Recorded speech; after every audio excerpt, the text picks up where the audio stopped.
일전에 제가 이 책 한번 말씀드린 적이 있는데요. 6일간의 깨달음이라는 책이 있어요. 그러니까 6일 전과 6일 후가 그 깨달음이 달랐던 거죠. 산악가였던 아론 렐스톤이라는 사람이 막 암벽 타기를 너무 좋아하니까 여기저기 막 암벽 타고 다니다가 미끄러지게 돼요. 그러면서 이제 자신의 오른팔이 떨어지는 돌에 끼어지게 되는데 닷새 동안 막 고민하고 고민을 합니다. 팔은 아파오지, 배는 고파오지, 주변에 아무 사람도 없지. 그러다가 이제 하루하루를 지나고 닷새 동안 고민하다가 도저히 방법이 없으니까 어떤 결단을 해요? 스스로 자기의 오른팔을 잘라버리는 거죠.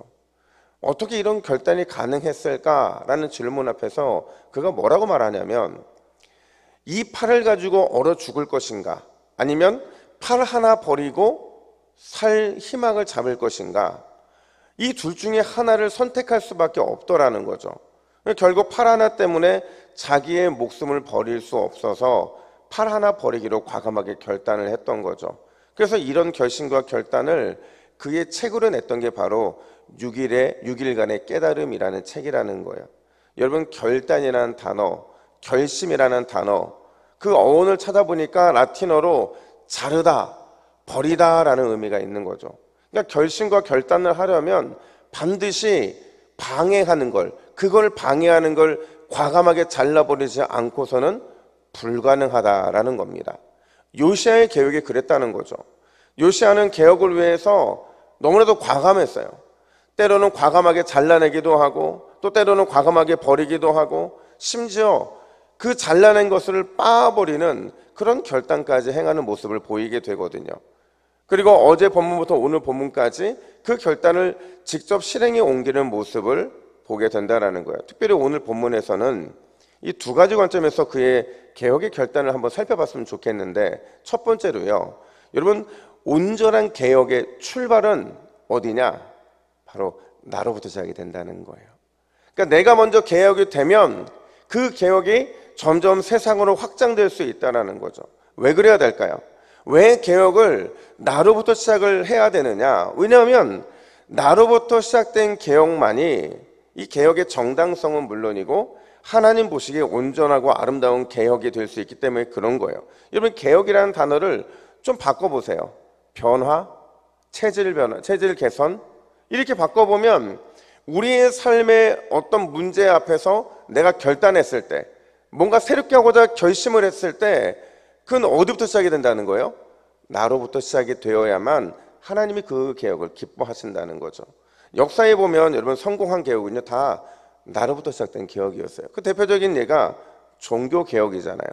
500년 전에 종교개혁을 단행할 때 그 출발이 어디였느냐? 여러분, 세상에서 출발한 겁니까? 교회 자체적으로 출발한 겁니까? 교회 자체적으로 출발을 했죠. 마틴 루터가 95개의 방방문을 붙이면서 개혁이 시작이 됐는데, 그 방방문을 붙였던 곳이 비텐베르크 교회 정문이었느냐, 아니면 왕궁 입구였느냐, 어디였어요? 교회 정문이었잖아요. 그래서 이 교회 안에서 시작된 개혁이 결국 세상으로 점점 더 개혁의 영역을 펼쳐나가면서, 그래서 오늘날 우리의 이 신앙을 갖게 되게 되더라는 거죠. 요시아의 개혁도 그런 거예요. 어제 본문에서요, 여러분, 요시아는 예루살렘을 중심으로, 그러니까 예루살렘의 성전을 중심으로 그 개혁이 단행이 됐어요. 성전 내에서 우상을 제거하는 일에 우선순위를 두었던 거죠. 그리고 오늘 본문을 보면 외부로 그 영역을 확장하게 되는데, 성전 외부로 확장합니다. 그리고 유다 전역과 심지어 저 북이스라엘에 있는 베델까지 차근차근 개혁을 진행하게 되는데, 10절 말씀을 보세요. 우리 10절 말씀을 같이 한번 읽어볼까요? 시작. 왕이 또 힘놈의 아들 골짜기에 도벳을 더럽게 하여 어떤 사람도 몰록에게 드리기 위하여 자기의 자녀를 불로 지나가지 못하게 하고, 암몬신 몰렉을 제거하죠. 특별히 11절에 보니까 이거 굉장히 중요한, 나라와 나라와의 관계에 있는 중요한 물품인데, 태양신을 숭배했던, 그러니까 애굽의 태양신을 숭배했던 모든 것들을 불살라버리기까지 합니다. 심지어 그 개혁의 영역을 우리가 잘 알고 있는 그 솔로몬 때까지로 확장하게 되는데, 솔로몬이 정략 결혼을 했잖아요. 그때 들어왔던 다양한 우상들, 아수다롯이라든지 그모스라든지 밀곰이라든지 이 모든 것들을 섬기던 산당을 깨뜨리고 찢고 불살라버리는 정말 대단한 개혁을 하게 되거든요. 그의 개혁을 보고 있으면 그 개혁 앞에서 그 누구도 예외가 있다 없다? 없더라는 거예요. 심지어 아예 북이스라엘의 우상 근원 숭배지인 베델까지 밀고 올라가게 되는데 15절 말씀 보세요. 우리 15절도 같이 한번 읽습니다. 시작. 또한 이스라엘에게 범죄하게 한 느밧의 아들 여로보암이 베델에 세운 제단과 산당을 왕이 헐고 또 그 산당을 불사르고 빻아서 가루를 만들며 또 아세라 목상을 불살랐더라. 아멘. 한마디로 요시아가 할 수 있는 모든 강력한 개혁은 다 하고 있는 겁니다. 그것도 내부의 개혁을 시작으로 해서 어디로 가요? 외부로 확장하면서 하나님 보시기에 온전한 개혁, 완전히 깨끗한 씻어내는 개혁을 단행하게 되더라는 거죠. 그래서 여러분 요시아 왕을 언급하면서 처음 시작했던 이 22장 2절의 평가가 그래서 맞아떨어지는 거예요. 우리 22장 2절 말씀도 같이 한번 읽어볼까요? 시작. 요시아가 여호와 보시기에 정직히 행하여 다윗의 모든 길로 행하고 좌우로 치우치지 아니하였더라. 아멘. 사랑하는 여러분, 우리가 하나님의 뜻을 온전히 행하는 사명자로 살기를 원한다면 그 출발은 항상 어디가 돼야 될까요? 나죠. 나를 개혁하고 나를 변화시키고 나를 하나님의 기쁨 되게 만드는 거기서도 시작이 되면 그 내가 변화되고 개혁되고 새로워지면 거기서부터 모든 개혁이 확장돼 나가는 거죠. 그런 우리의 거침없는 변화와 이런 개혁의 모습은 하나님이 기뻐 받으실 뿐만 아니라 반드시 내 주변에 있는 모든 것들을 살리고 회복시키고 거룩한 축복의 통로가 될 줄로 믿습니다. 두 번째로 여러분 요시아의 개혁의 특징을 해보면 모든 거룩한 마음, 모든 변화는요 사실 하나님으로부터 시작되었다는 사실을 우리는 알게 된다는 거예요. 이 말은 역으로 말하면 여러분 인간의 힘으로 하는 변화와 개혁 한계가 있다는 거예요, 없다는 거예요? 한계가 있을 수밖에 없는 거죠. 하나님이 함께하지 않으시면 온전한 개혁을 이룰 수가 없다는 거예요. 결국 개혁은 뭐를 통해서 이루어지느냐? 여러분 개혁은 하나님의 말씀과 그분을 향한 신실한 기도를 통하여 이루어짐을 믿으시기를 축복합니다. 오늘 본문에서 우리를 깜짝 놀라게 하는 게 있어요. 그게 뭐냐면 16절 말씀 보세요.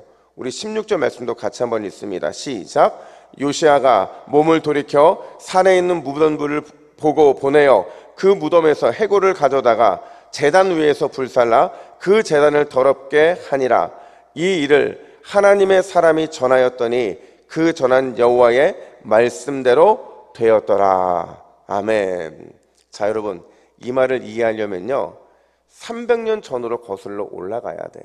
거슬러 올라가면 여로보암이 북이스라엘의 왕이 되면서 그가 베델에 단을 쌓았는데 그때 단에서 분향할 때 그에게 어떤 심판의 메시지가 임하게 되느냐 예언이었는데 열왕기상 앞쪽으로 한참 가면 13장 2절에 이렇게 말을 해요. 열왕기상 13장 2절 같이 읽습니다. 시작. 하나님의 사람이 제단을 향하여 여호와의 말씀으로 외쳐 이르되 제단아 제단아 여호와께서 이와 같이 말씀하시기를 다윗의 집에 요시아라 이름하는 아들을 낳으리니 그가 내 위에 분향하는 산당 제사장을 내 위에서 제물로 바칠 것이요 또 사람의 뼈를 내 위에서 사르리라 하셨느니라 하고. 여러분 몇 년 전 예언된 말씀이었어요? 300년 전에 예언된 말씀이었어요. 근데 이 말씀이 그대로 이루어지게 되더라는 거예요. 완벽하게 성취되게 되더라는 거예요. 이게 뭘 의미하냐면 어쩌면 요시아는 자기가 개혁의 앞에 있다고 생각할 수도 있었을 거예요. 내가 하나님의 능력 주시면 개혁을 할 수 있을 것이라는 확신도 있었지만 그 안에는 자기가 할 수 있을 것이라는 그 어떤 확신도 있었을 거라는 거죠. 근데 놀랍게도 이 모든 계획은 누가 준비하신 거예요? 하나님이 준비하고 300년 전에 그때는 요시아가 태어나기도 전인데 다윗의 아들, 다윗의 후손 그의 집안에서 요시아라는 이름하는 아들이 낳을 것이라고 얘기하잖아요. 하나님이 준비하시고 하나님께서 이루시는 하나님의 계획이었다는 사실을 우리는 발견하게 되는 거죠. 단지 요시야는 그분의 말씀과 간절한 기도를 통하여 이 중요한 개혁에 쓰임을 받을 뿐이라는 거죠. 여러분, 하나님은 언제나 하나님의 말씀을 통해 그리고 우리의 순전한 기도를 통해 자기의 뜻을 이루시고 그 일에 우리를 사용하기를 기뻐하시는 줄 믿으시기를 축복합니다. 결국 우리가 주의 말씀 앞에 서면 순전한 마음으로 하나님의 뜻을 구하는 기도를 올려드리면, 그러면 오늘도 우리는 나를 개혁하고 세상을 개혁하는 도구로 쓰임받고 있는 거예요. 어떤 인위적인 개혁이 아니라 하나님의 말씀 앞에서 순전한 마음으로 기도하며 개혁할 때 하나님께서는 그런 저와 여러분들을 세상을 바꾸는 신실한 하나님의 개혁의 도구로 사용해 주실 줄로 믿습니다. 우리 함께 화면을 보시고 기도의 제목을 같이 읽습니다. 시작. 주여, 오늘도 나를 개혁하고 세상을 변화시키는 축복의 통로가 되게 하옵소서. 내가 하나님의 거룩한 일에만 순결하게 쓰임받게 하옵소서. 아멘. 함께 기도하겠습니다. 하나님 아버지, 가장 개혁을 많이 해야 될 것은 바로 내 자신이고 내가 변화되어야 세상이 변화될 줄로 믿습니다. 오늘도 나를 개혁하는 기도가 되게 하여 주시고 나를 개혁하는 간절한 부르짖음이 되게 하여 주셔서 주의 말씀과 기도로 거룩한 일에만 순결하게 쓰임받는, 그래서 개혁되는 오늘 하루에 우리의 삶이 될 수 있도록 인도하여 주시옵소서. 감사드리며 예수님의 이름으로 기도하옵나이다. 아멘.